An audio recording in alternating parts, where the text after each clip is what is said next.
የማንቸስተር ዩናይትድ አለቃ የሆነው ሩበን አሞሪም አዲስ የጨዋታ እቅድን ይዞ ለመቅረብ እንዳሰበ የዘ አትሌቲክሱ ጸሐፊ ላውሪ ዊትዌል ይዞት የወጣው መረጃ አመላክቷል። በማንቸስተር ዩናይትድ ቤት ውስጥ ባለፉት ጊዜያቶች 3-4-3 ፎርሜሽንን ሲጠቀም የከረመ ሲሆን ከወልቭስ ጨዋታ በፊት ለተጫዋቾቹ አዲስ ነገር ሊሞክር እንዳቀደ ነግሯቸው የነበረ ሲሆን በካሪንግተን ልምምድ በሚያደርጉበት ወቅትም 4-3-3 ፎርሜሽን ቡድኑ እንዲላመድ ሲያደርግ እንደቆየ ተገልጿል።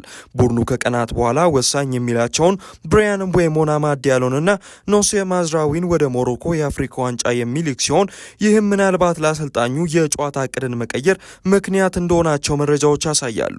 ሩበን አሞሪም ኦልድ ትራፎርድ ከደረሰ ጀምሮ ባደረጋቸው ሁሉም ጨዋታዎች በስፖርቲንግ ሊዝበን ቤት ሰርቶበት ውጤታማ ያደረገውን የ3-4-3 አሰላለፍን ሲጠቀም የቆየ ቢሆንም ታዲያ ዘመናዊ እግር ኳስ ከአሰልጣኝ አሁንም ላይ ከሚፈልጋቸው የጨዋታ እቅድ ተለዋዋጭነቶች አንጻር አሞሪም ያንን አለመከተሉ ቡድኑ ውጤት በሚያጣበት ሰዓት ከበርካቶች ዘንድ ቅሬታዎች እንዲሰነዘሩበት ሲያደርግ እንደነበር ይታወሳል።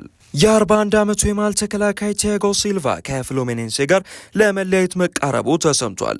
በእግር ኳስ ታሪክ ከተመለከትናቸው ድንቅ የሚባሉ አማካኞች ሰርታ የሚሰለፈው ቲያጎ ሲልቫ ወደ ብራዚል አምርቶ ከፍሉሚኔንሴ ጋር ጥሩ ጊዜን አብሮ ማሳለፍ ችሎ የነበረ ሲሆን አሁን ላይ ግን በ2026 ጁን ላይ የሚጠናቀቅ ኮንትራት ቢኖረውም ቀደም ብሎ አሁን ላይ ቡድኑን ለመለያየት ያሰበ መሆኑ ሲገለጽ በቀጣይ መዳረሻውን ዳግም ወደ አውሮፓ አድርጎ ራሱን ለ2026ቱ የዓለም ዋንጫ ለማዘጋጀት ማሰቡ ተነግሯል። ቲያጎ ሲልቫን በአውሮፓ ከሚገኙ ግዙፍ ቡድኖች መካከል ከዚህ ቀደም ተጫውቶበት ያለፈበት የጣሊያኑ ኃያል ኤሲ ሚላን እንደሚፈልገው የተገለጸ ሲሆን በመጪዎቹ ጊዜያቶች ምናልባት የቲያጎ ሲልቫ መዳረሻ ወደ ጣሊያን ሊሆን እንደሚችል ተነግሯል። ቲያጎ ሲልቫ ለአጭር ጊዜ በአውሮፓ አንድ ቡድን ውስጥ ከቆየ በኋላ ምናልባትም ራሱን ከእግር ኳስ ዓለም ሊያገል እንደሚችል እየተነገረ ይገኛል። ቲያጎ ሲልቫ እንደሚታወሰው ከዚህ ቀደም እንደ ኤሲ ሚላን፣ ፓሪስ ሰን ዠርመን፣ ቼልሲ የመሳሰሉ ግዙፍ ቡድኖች ውስጥ መጫወት ችሎ አልፏል። በእግር ኳስ ዓለም ውስጥ አንጋፋ ከሆኑና በክለብ አሰልጣኝነት ዘመናቸው ብዙ የአውሮፓ ሻምፒየንስ ሊግ ዋንጫዎችን ማሸነፍ የቻሉ አሰልጣኝ ካርሎ አንቸሎቲ በብራዚል ብሔራዊ ቡድን ያለውን ኮንትራት ለተጨማሪ ዓመታት ለማራዘም እንደተቃረቡ በቅርብ ሰዓታት የወጡ መረጃዎች ጠቁመዋል።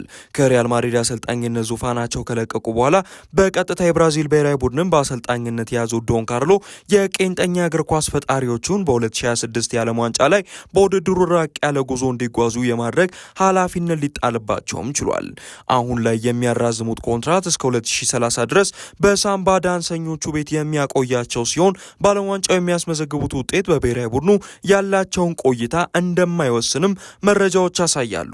በመጪው የዓለም ዋንጫ ላይ ብራዚል ከ2002 በኋላ በአንጋፋ አሰልጣኝ ልዩነቶችን እንደምትፈጥር የብሔራዊ ቡድኑ ከፍተኛ ግብ አስቆጣሪ ኔይማር በስብስብ ውስጥ እንዲኖር በርካቶች የሚፈልጉ ቢሆንም አሰልጣኙ ከሳምንታት በፊት ኔይማርን በብሔራዊ ቡድን ውስጥ የመጥራት ዕዳ እንደሌለባቸው ገልጸው በሚቀጥሉት ወራቶች የሚያሳዩ አቋም ለብሔራዊ ቡድኑ እንደሚያስጠራውም ተናግረዋል።